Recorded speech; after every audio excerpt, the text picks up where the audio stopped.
Buen día, ¿cómo están? Bienvenidos a la clase de inglés. Welcome to the English class. Lo que vamos a ver hoy es presente simple y cómo utilizarlo de la forma correcta. Así que comencemos. Lo primero que tenemos que ver es el verb to be. Estas tres palabras. Fíjense que cada palabra va con sujetos distintos. Tenemos I am, que significa yo soy o yo estoy. Luego tenemos is, que lo vamos a utilizar para sujetos en tercera persona singular. He, she, it. Él, ella o eso. ¿Sí? It lo vamos a utilizar para objetos o animales. Y luego tenemos are, ¿sí? O a, que lo vamos a utilizar con los sujetos plurales. Aunque you, tomen nota, puede ser vos, tú o ustedes, ¿sí? Singular y plural. Luego tenemos nosotros y ellos. En presente simple también vamos a tener estructuras, ¿sí? Como en todos los tiempos verbales. Positiva, negativa e interrogativa. En este caso tenemos la positiva, ¿sí? Para decir, por ejemplo, yo trabajo. Work es trabajar, ¿sí? O él trabaja, ella trabaja. Ahora, it es para objetos, ¿sí? Como habíamos dicho antes. Por lo tanto, un objeto no puede trabajar, sino puede funcionar. Y en vez de decir eso trabaja, vamos a decir eso funciona. Es más correcto. Luego tenemos vos trabajas o tú trabajas, nosotros trabajamos, ellos trabajan. Bien, esto sería la estructura positiva. Es bastante simple. Lo único que va a cambiar la conjugación del verbo cuando utilizamos un sujeto en tercera persona. Le agregamos una S. Esto lo vamos a ver un poco más adelante. Seguimos con la estructura negativa. En este caso, entre los sujetos y los verbos tenemos que agregar do not o does not. Fíjense cómo cambia el do por el does cuando utilizamos de nuevo sujetos en tercera persona singular. Y noten que el verbo no se modifica, sino que se modifica el do por el does. ¿Sí? Los demás quedan igual. Acá decimos yo no trabajo, él no trabaja, ella no trabaja, eso no funciona, vos, tú o ustedes no trabajan, nosotros no trabajamos y ellos no trabajan. Continuamos con la estructura interrogativa, o sea, las preguntas. Fíjense cómo modificamos e invertimos los sujetos con el do o con el does. Do y does significan lo mismo. Do es un verbo, significa hacer. Does también, simplemente que cambia cuando utilizamos sujetos en tercera persona, como lo dije anteriormente. De esta manera preguntamos, ¿yo trabajo o trabajo yo? ¿Trabaja él? ¿Trabaja ella? ¿Sí? ¿O ella trabaja? Nosotros podemos decirlo de cualquier manera, pero en inglés se deben respetar las estructuras.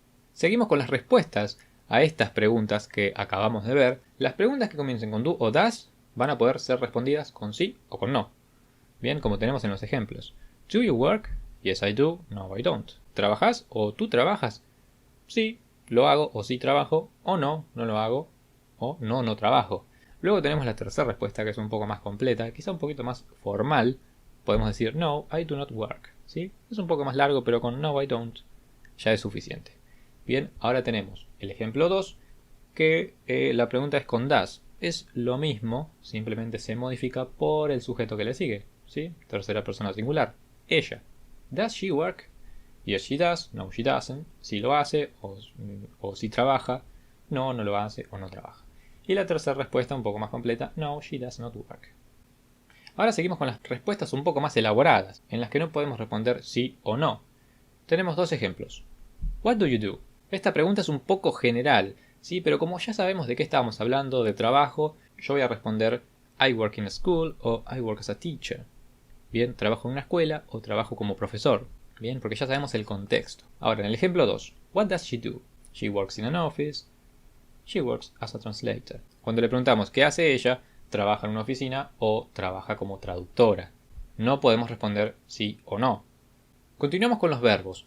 Como habíamos visto antes, do, el verbo do, termina con o, por lo tanto le agregamos es al final, como habíamos visto en las preguntas o en la estructura negativa. Esto siempre y cuando se hable de un sujeto en tercera persona singular, ¿sí? He, she o it. Pero tenemos más verbos, ¿sí? Los que terminan en s, en ch, en sh y en x. También se les debe agregar es al final, ¿sí? Tenemos 4 ejemplos. No decimos he go, decimos he goes. She misses, she watches, he wishes. Seguimos con los verbos. Hay algunos que terminan en y, a los que se les debe agregar ies al final. Bien, de nuevo, siempre y cuando se hable de un sujeto en tercera persona singular. Como aquí en los ejemplos. He tries, she studies, he cries. ¿Sí? Son todas palabras que terminan en y, pero se les cambia el final. Y por último tenemos los adverbios de frecuencia. Bueno, ¿para qué nos sirven? Nos sirven para hablar de rutina.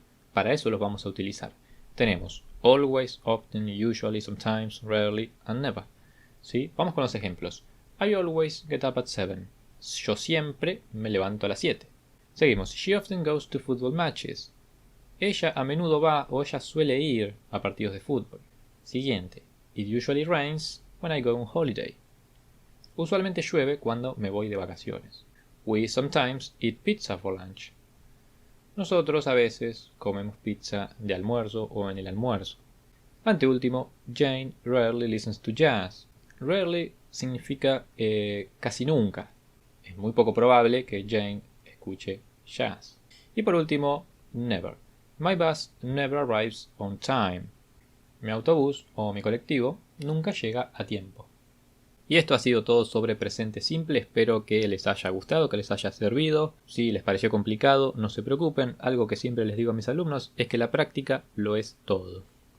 Bueno, muchas gracias por ver. Nos vemos en el siguiente video.